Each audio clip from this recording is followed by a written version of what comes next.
Hey, good morning. We got bugs. Battle bugs, battle bugs, battle bugs. Hey, this is the 5am Mester Scrum Show, and I'm Greg Mester and the bugs, and I'm your Agile coach and Scrum Master. Anyway, it's that 5am Mester Scrum Show. Hope you're doing well. It's about 6:29. A little bit, it's not 5 o'clock, but it is what it is. It's midweek, getting through the week, holiday week, short work week, right? We talked about calendars the other day. Here we talk about Agile and Scrum in a practical and tactical way so that you can get home to your family and friends, deliver value to your customer, not working those crazy hours like we talked about with Mike Cohen's video when he talked about they were in a sprint for 8 months, which means they worked overtime and crazy or whatever. I'm going to confirm what it was. I'll watch the video game again and then have some fun, right? Battle bugs. Fun. So you can tell what the topic's going to be. We're going to talk about bugs again today. This is a 2 or 3-part episode. Though I could talk about bugs forever. And then we're going to talk about decisions, right? But I do want to have some news as Ronell Richards does a podcast at Businessman. And he's really good. He knows his stuff about sales and how to do that, and he's really inspiring. And he said on his LinkedIn post yesterday, he tells when he goes to see a client, he Googles them. And then, in fact, it's funny. I do it. I just haven't done it myself in a while. So I decided, okay, what the heck? I'll Google myself. So I Googled myself. One, I found out there's another Greg Mester in Jersey, apparently, that used to own some kind of shop or a comic book store. Sounds like a good job, though. It'd be fun.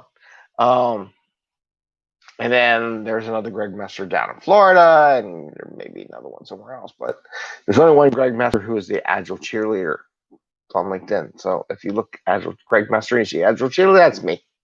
Plus, you can tell by the bald head and everything, so kind of sticks out. But anyway, I went down a couple pages and I was just browsing around. Then I decided, okay, I'm going to browse 5am Mester Scrum Show. So I did that. Hey, we're number 8 for a podcast. It's pretty cool. So I was on this browsing. There's this guy. I guess there's a state feed blog or something like that. I posted a LinkedIn, but yeah, we were. I should put it on YouTube. I'll put a post on YouTube too today with the copy and image on that. But we're number 8 as far as Agile coaches blogcast. I hope that's good. Hey, someone knows we're out there, so that's good. So it's not bad. Other people have been out there for a while, and to be mentioned with some of the other podcasts is pretty cool. Anyway, I just thought I'd tell you that. So I'm all excited. Yay! Where's my trophy? I need a trophy. We're number 8. We should be number 1. Maybe next year we'll be number 1. A year from now, we'll be number 1 because somebody will say, hey, Edwin, good morning. Aren't you supposed to be sleeping? Anyway, we're for number 8. So that was cool. I think Edwin listens to our podcast, but my MP4 to MP3 converter stopped kind of working, so I have to find a new one so I can do more podcasts. Anyway, so let's go on the topics. World of bugs, number 2. So I guess this is a bug. It's funny. Is it a bug? What's a bug? I should have had this yesterday when I talked about bugs. What is a bug? Because then this would be 2 different ones, right? Because this is actually an arachnoid. It's a scorpion, and this one's a bug with six legs versus 8 legs, right? So you can tell the difference, right? Or an insect, I should say. Maybe both bugs. Both considered bugs. One's an insect, one's not. Okay, so where do bugs go? And who manages them, right? So I get that question all the time. So where do I put the bugs and how they manage it? And I have a couple of different philosophies on it. I'm going to try to do a brief, stay within 15 minutes. Like your shirt? You like my railroad shirt? My Philadelphia Railroad shirt museum? Yeah, trying to get that going. We're going to build the steam engines hopefully soon. Maybe I'll get a live. I'll post it up, the steam engine. Colleague of mine on the museum is built a whole little Steam display thing, and it's getting along really cool. We just got a neat Steam engine from Poland. This guy in Poland does some really amazing work with Steam engines, and it's beefy, but it's like 15 pounds. It's really strong for such a small thing. Okay, bugs. So you got a bug, and I draw my bugs. These are my bugs. 1, 2, 3. I always draw with 3 legs and a little smiley face. Sometimes I make them red though. Depends. So is it a happy bug? Dead bug? It's my bug. And there's my other bug. I'll make him red. Do, do, do, do, do. So I got my little bugs. They look like ticks, but they're bugs. So bugs. What do we do with bugs? A couple things. It depends on the bug. If the bug is during, like you're in the sprint, okay, and you're testing a story. You're a tester. So, testing story in sprint. Right? Is a bug something that can be usually like you knock on the developer's door? We can't do that now, but they usually go, hey, I find a little problem in your code. Do you want to let me show you what it is? And this is what you're supposed to do. Let me show you what it is, and you tell me whether or not it's a real bug or it's going to take some time to fix it, or you just want to fix it. So that's a small bug. Small bug, 15, 20 minutes, you can fix it. Maybe it's a typo. I don't know. I know we write bugs for editorial type typo issues. Some things they are critical, some things are not. So they can go and fix it, right? So a bug that is easy, and here's where your team agreement comes. We talk about that team agreement. Team agreement. If it maybe the team agreement says, yeah, it'll just take me an hour to fix, like something under an hour, 1 hour maybe, or under a couple hours to fix, right? So if it only takes that, we just manage it as a team.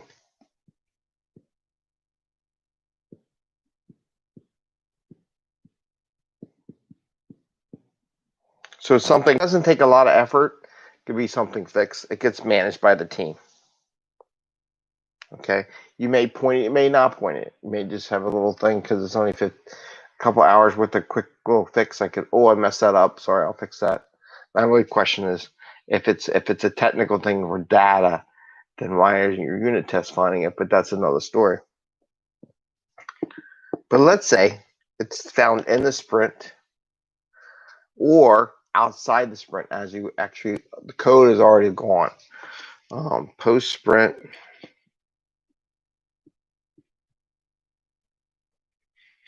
Or major sprint bug. Now, when I eat one of these two, so this is item 1, item 2, right? So this is what a post sprint would be called an escape, right? Escape the process didn't get done, was found out. So in this case, the person who manages the bugs is the product owner.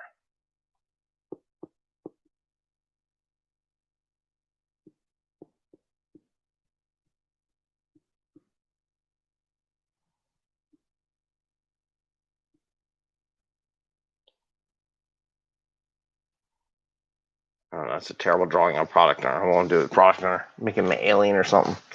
So this is the product. So the product owner owns and manages that. Just because someone finds a bug outside the sprint, the escape, doesn't mean the team works the bug. Team checks with the product owner. Product owner calls whether or not the bug's important, needs to be done, or it doesn't. If it does something, this is the red part.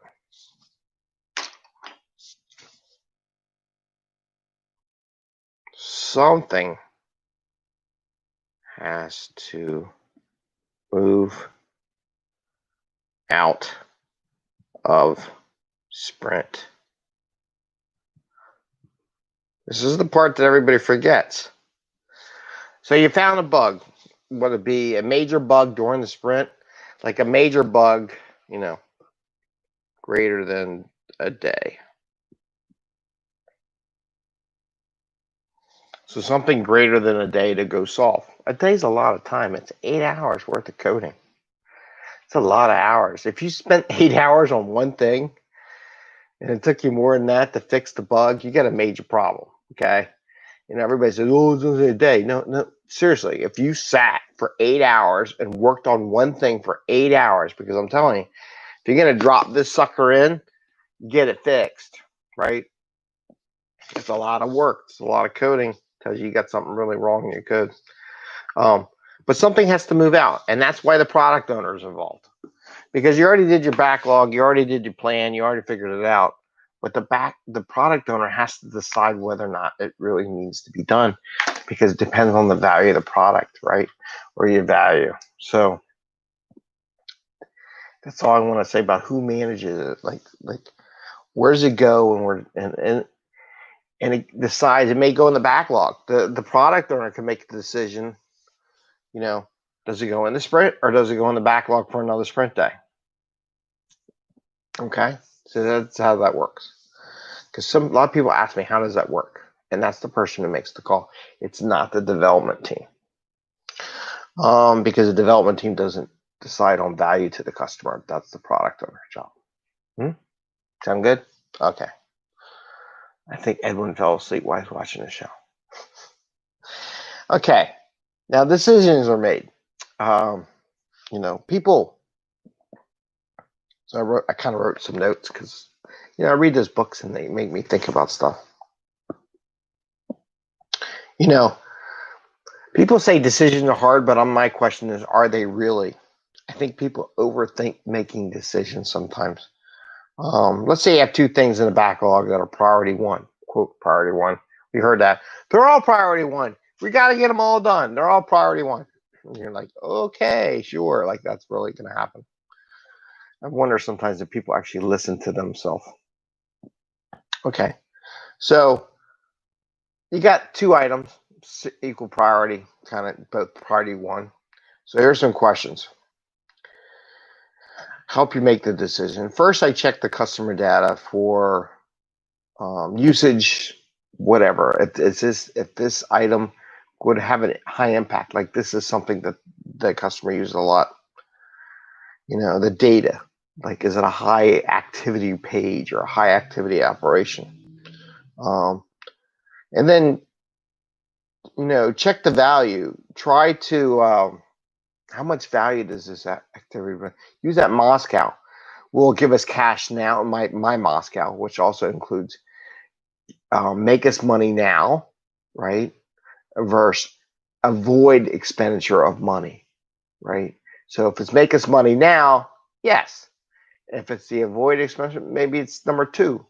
Maybe the would have, could haves are way down at the bottom of the list. Using Moscow helps to prioritize the value with my two little things about saving and making money. And then I got to read my glasses here. Oh, of course I wrote this one. So, which I don't have a coin, I'll use this magnet. So in the end, if they're the same, flip a coin. Whoop. See what it says. Where's my coin? I got a coin somewhere here. What's this? Oh, it's a 1 cent penny. I got a really old 1 cent penny. So when you get stuck and they're that close, just flip a coin and go with it. Call it. Get the team. If you don't want to call the team because the team might look like you're freaking nuts. Because oh my God, you don't know what you're doing. You just flipped a coin to the side. Yeah, flip a coin. Just move on. Don't spend so much damn time trying to figure out what to do for next. If they're that close, flip a coin. It doesn't matter. Do those other three things, just flip a coin. Make the decision, go on, because you know what? You can always get to the other thing next. That's the beauty of Scrum and being really efficient and lean what you do. It won't take you that long. So with that, I'm going to say goodbye because we're in the 15-minute mark. Remember, The product owner is in charge of where the bugs go, not necessarily the team, unless it's a small little fix that won't affect your backlog getting done. Ring the little bell if you like the show. We're number 8. Number 8. Number 8. Yeah, number 8. Number 8. We're number 8. Maybe one day we'll be number 1. Who knows? Anyway, you all have a great day. Have fun. Holiday here in the States coming up in a couple days. I'm going to have to bring a fortune cookie with me where I'm over the weekend. And you guys have a great time. Take care. Bye. See ya. Hey, Ralph. Hope everything's good with you, too. All right. Have a great day.